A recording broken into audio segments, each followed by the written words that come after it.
my god. You're so awesome, Lawrence Lim. It's Lawrence Lim with the W. One evening, while waiting for two arms dealers to arrive in the car with her boyfriend, Judy asks when they are going to get married, as they have been in a relationship for many years.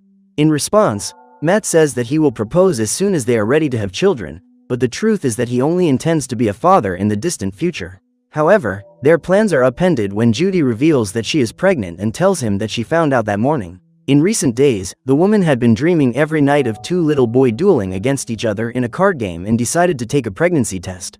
To his surprise, when he heard the news, Matt was delighted and excited about the idea of having a child. At that moment, Hess appears in the company of Lincoln and the couple get out of the car to assess the goods. After opening the trunk, Lincoln takes out a shotgun he illegally imported from Indonesia and reveals that he is selling the whole lot for $40,000. After hearing this, Matt draws his gun and announces that the smugglers are under arrest, but Hess attacks him and ends up being shot in the abdomen. Seeing his partner being shot, Lincoln takes out his pistol and shoots the undercover policeman. Immediately, Judy draws her gun to strike back, but the smuggler manages to escape and she goes to help her wounded boyfriend. When she sees a hole in Matt's chest, the woman realizes that he is eliminated, so she runs after Lincoln to arrest him for murder. During the escape, Lincoln is followed by Hess, who, despite being wounded, is able to get up to flee and, with great difficulty, manages to catch up with his partner, who has just broken into an abandoned warehouse. Realizing he's losing a lot of blood, he begs for Lincoln's help, but the man pushes his friend down the stairs because he doesn't want anyone delaying his escape. When he realizes that Judy is approaching, Hess hides behind some wooden boxes and the policewoman can't find him. After hearing a noise coming from the second floor, Judy goes upstairs. Meanwhile, Charnetsky, the security guard who looks after the building, calls his favorite diner to order a portion of fried chicken and Mark says he'll send his order soon. After arguing with his boss, the young man leaves to make the delivery and drives to the warehouse. In the meantime, Hess, who is still hiding, spots a beam of blue light touching the ground and crawls over to it. Looking around, the man comes across many old dolls and lies down to rest. When he least expects it, the toys come to life and start planning an attack. After a long search, Judy finally manages to find her target and almost gets shot.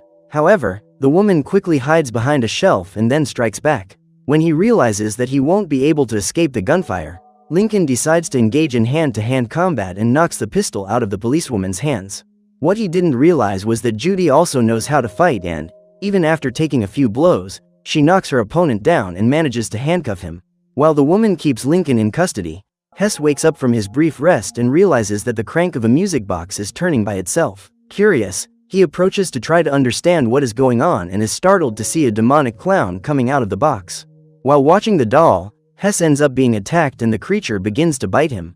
After tearing a few pieces off his victim's face, Jack decides to let go and the man falls to the ground.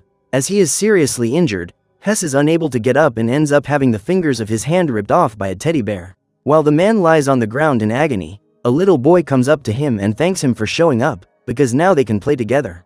At that moment, Mr. Static approaches and starts firing laser beams at the smuggler, whose abdomen is torn apart by the shots.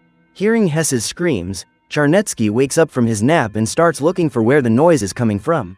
At that moment, Judy and Lincoln also hear the cries of despair, but when the woman tries to go out to investigate, she realizes that the door is locked. Looking at the TV, Charnetsky realizes that a horror movie is on and convinces himself that the screams he heard came from the character, so he sits back in his chair. Worried, Judy decides to call the police for backup, but soon discovers that the landline isn't working. When he discovers that he is locked in that place, Lincoln orders Judy to get him out as soon as possible, because he has the right to a lawyer. At that moment, the woman is seized by a great rage and remembers that that guy eliminated her boyfriend minutes ago, so she threatens to shoot him on the pretext that she acted in self-defense. Just then, Mark arrives and rings the doorbell to get Charnetsky to open the garage. Hearing the vehicle approaching, Judy breaks the window glass and starts shouting for help, but the young man can't hear her because his car stereo is turned up to maximum volume. As they meet every night, since Charnetsky always orders food from the same diner, the two become friends and Mark sits down for a beer with the guard. In an attempt to announce her location in the hope that someone will show up to help her, Judy starts shooting at the ceiling and Mark can hear her. Immediately, Charnetsky grabs his revolver and gets up to search the place, as he suspects that some intruder has managed to get into the warehouse. Afraid that someone will show up while the security guard is away, Mark decides to follow him and they both find the room where Judy is being held. After seeing the policewoman's badge, the guard opens the door and the woman reveals that she followed 2 smugglers to that warehouse. Seeing Lincoln in handcuffs, Charnetsky realizes that Judy is telling the truth and allows her to use his office phone to call for help. However, as she can't leave her prisoner alone, the woman tells the security guard to call the police station where she works and report what has happened. Knowing that there is another criminal on the loose in that warehouse, Charnetsky asks Mark to stay there with Judy while he returns to his office. However, as he is making his way back, the guard ends up being attacked by one of the toys, which hits his leg with a baseball bat. At that moment, Mark looks through the glass of the door and sees his friend falling to the ground, but believes that he just tripped. Soon afterwards, Charnetsky gets up and says he's fine, because even he doesn't understand what has just happened. The Daisy doll appears and introduces herself. She then takes the guard's revolver and shoots him in the knee. When he hears the gunshot, Mark realizes that Charnetsky has been shot and Judy opens the door to try to help. However, the demonic doll shoots in her direction, so the woman has to lock herself back inside the warehouse. As Charnetsky slips to the ground with a leg wound, Teddy appears with a bloody face and distracts the man while the clown wraps itself around his neck. Then the grizzly bear swallows its prey to the sound of Jack's laughter. When he realizes that there is someone else in that warehouse, Lincoln decides to try to escape and strikes Judy. However, as the criminal is handcuffed, she manages to immobilize him easily and cuffs his arms to one of the shelves. Meanwhile, Mark hears Charnetsky's screams and sees him being tortured by the toys, but he's too scared to go there to help him. After eliminating the security guard, the dolls team up to open the door and Mark tries to hold it shut while Judy prepares to shoot if they manage to get in. Suddenly, a woman arrives at the warehouse through the air conditioning ducts and reveals that she had to escape through the pipes because the toys have come to life and are eliminating people. When asked why she was in that warehouse, Anne reveals that she is homeless and found the place 2 nights ago.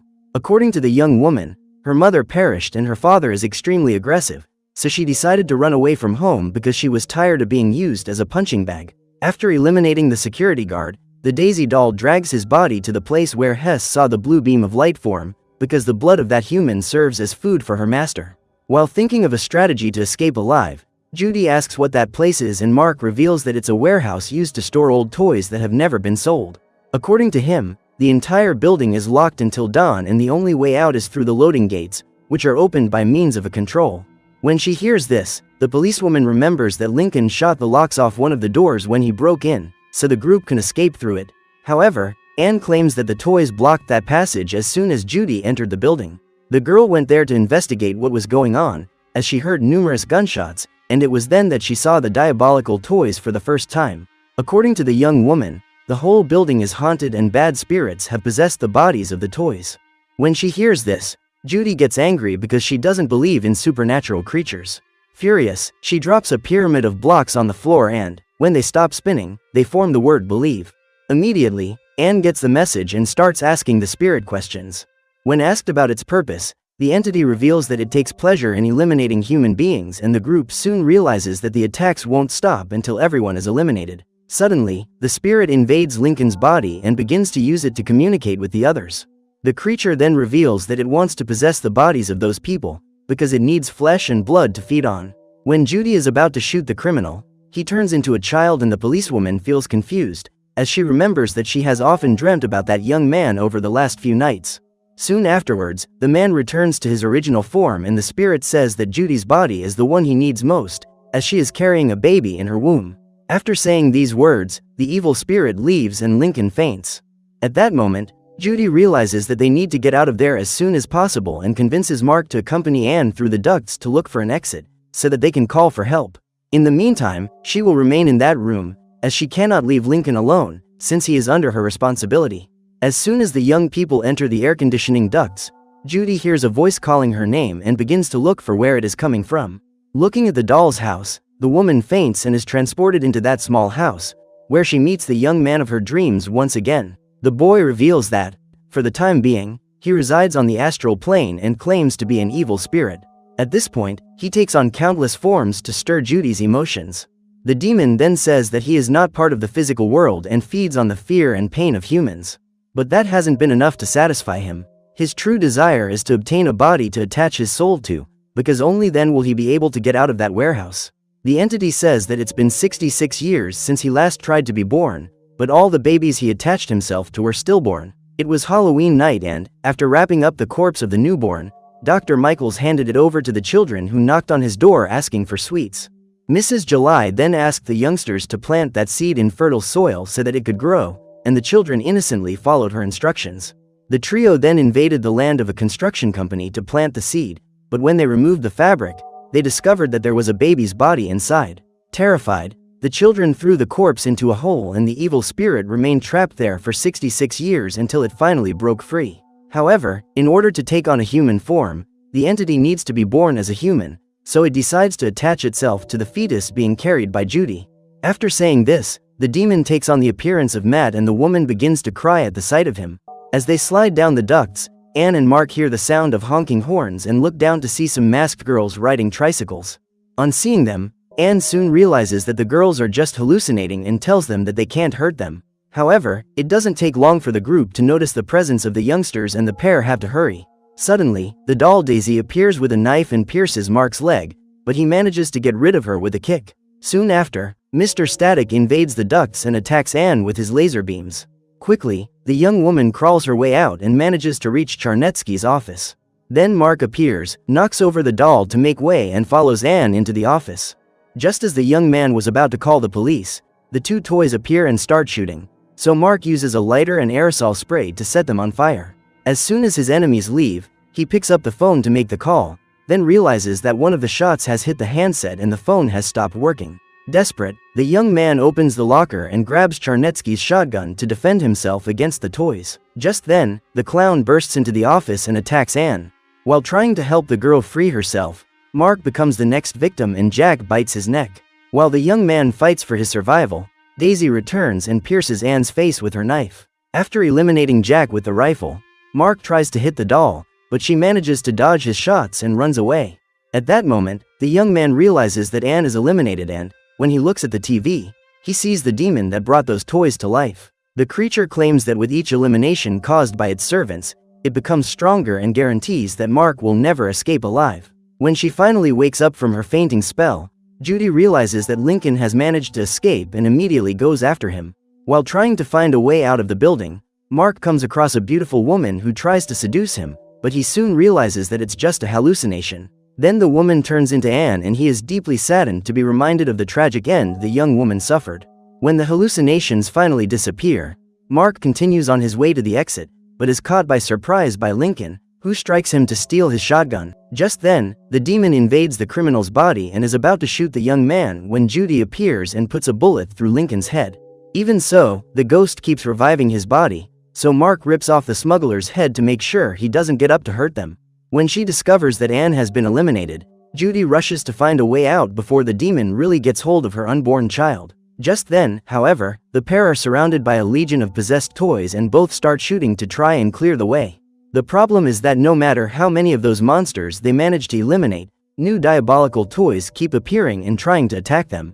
After Daisy the doll and Teddy the bear are destroyed, a giant monster emerges from behind the boxes and starts chasing the pair. The scary-looking creature with sharp teeth strikes Mark and chases Judy, who locks herself inside a room and uses some boxes to block the door, preventing the monster from reaching her.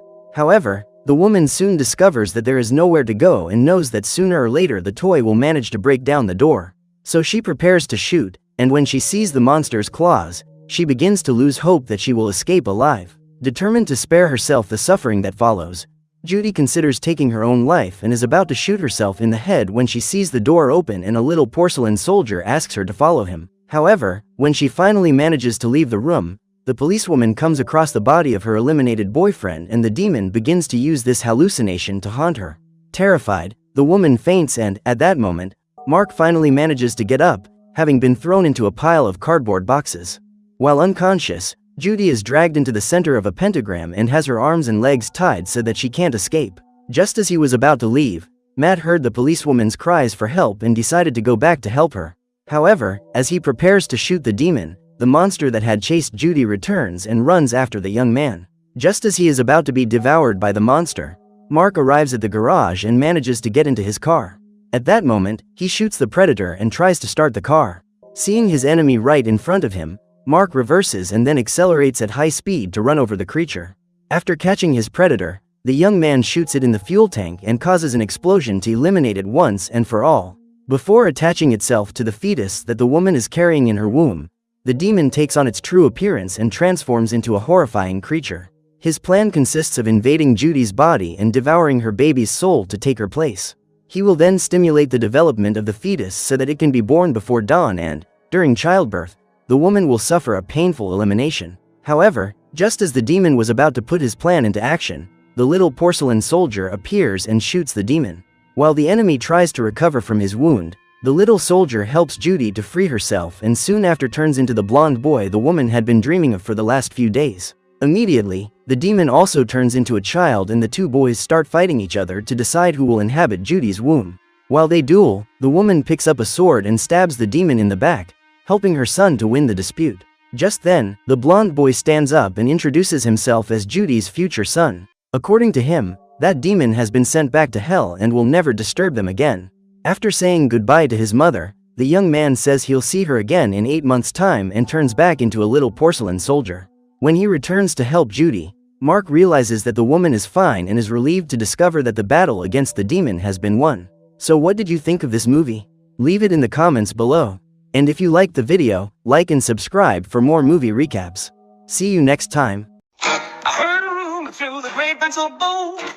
Lawrence Lim got a million stories untold. From green jokes, conspiracies, and edits with flair. You gotta follow him, baby, if you dare.